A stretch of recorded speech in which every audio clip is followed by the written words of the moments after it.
Good morning. My name is Tyler Seltzer and I am here with Jacob Martinez, and we are two of the attorneys at the law office of Jacob E. Martinez. And this morning we're talking about menacing. A person commits menacing if they knowingly, by either threat or physical action, put somebody in imminent fear of imminent serious bodily injury. And Mr. Martinez is going to talk a little bit about how this charge can be prosecuted and how the cases move forward. Yes, good morning. Thank you, Tyler.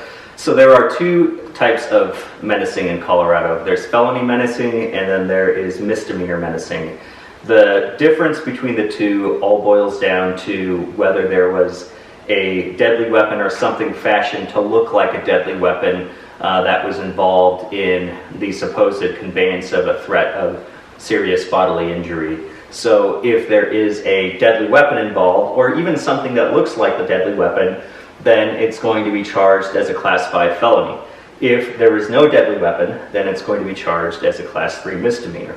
Now, there are lots of different factors that can kind of go into the defense of a menacing case.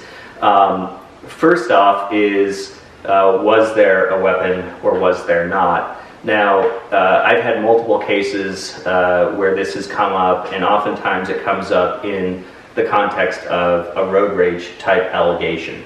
And pretty much every client that I've had where it has been alleged that they pulled a weapon in a road rage confrontation, my clients have claimed self-defense. And that is something that can be utilized in a menacing prosecution.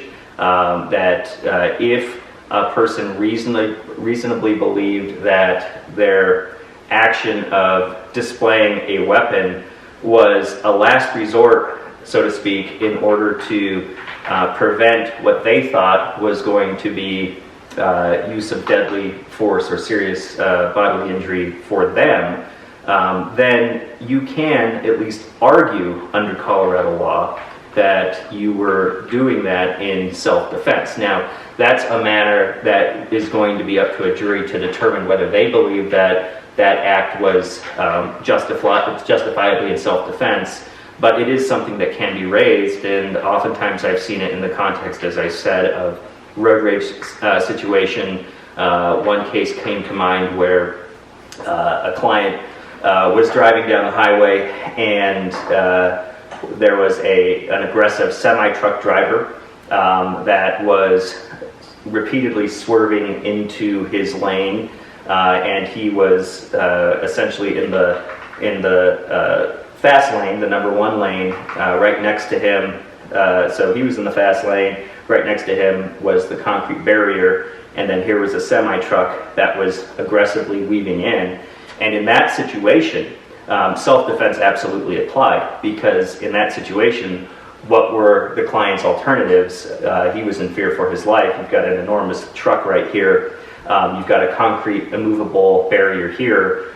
What's going to give in that situation but for the client in the much smaller vehicle? So in that case, we successfully utilized self-defense as a defense for menacing, but there are other circumstances where that might not be something that you can use. Anytime that you are brandishing a weapon or something fashioned to look like a weapon, if there is not a reasonable basis to conclude that that was essentially the only option for you in order to prevent a more serious harm to you, then it's not going to be considered to be justified, certainly by a prosecutor and perhaps by a jury. So that's felony menacing, and another wrinkle with felony menacing is whether or not there was the threat of imminent bodily harm that was being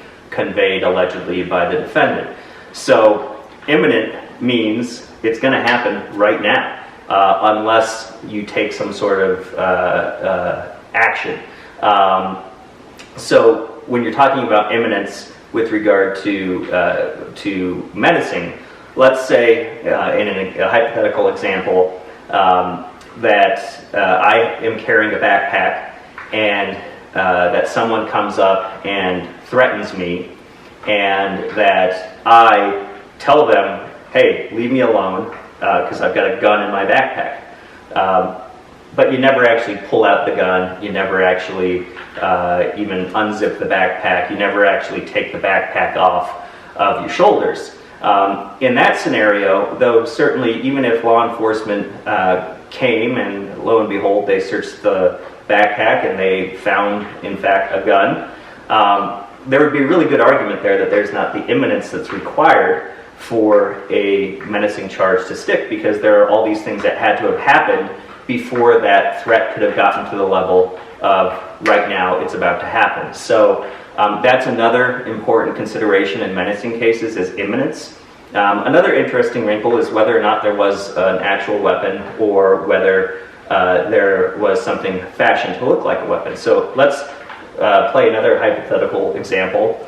Let's say that somebody is engaged in some sort of conflict with another person, and they're wearing a jacket, they reach into it, they don't pull out their hand, but they're making a shape in the shape of a gun. But the other party doesn't know that in fact that's just a bluff.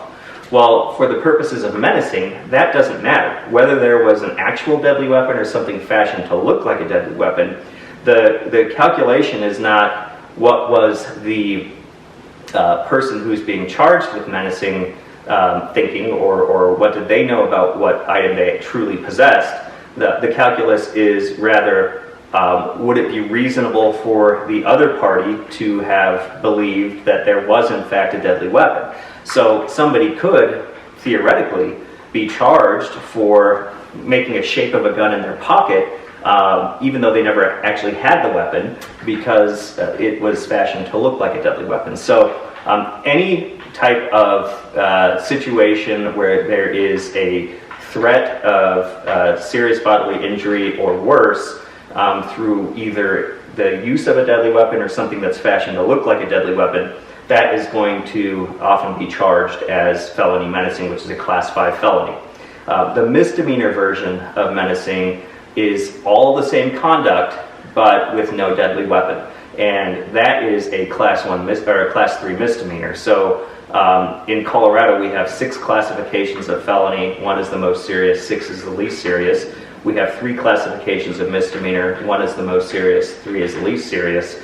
So you can see that with menacing, and when it involves a deadly weapon or something made to look like a deadly weapon, that it's a Class 5 felony, and then with no deadly weapon whatsoever, then it goes down beyond a Class 6 felony, beyond a Class 1 misdemeanor, all the way down to a Class 3 misdemeanor. So the weapon is something that greatly aggravates or mitigates in a menacing situation.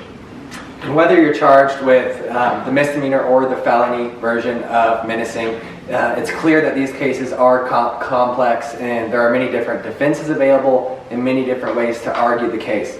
If you're in the situation where you're looking at a charge like this, do feel free to reach out to us at the law office of Jacob E. Martinez, and we'd love to talk to you about your case. Thank you. Thank you.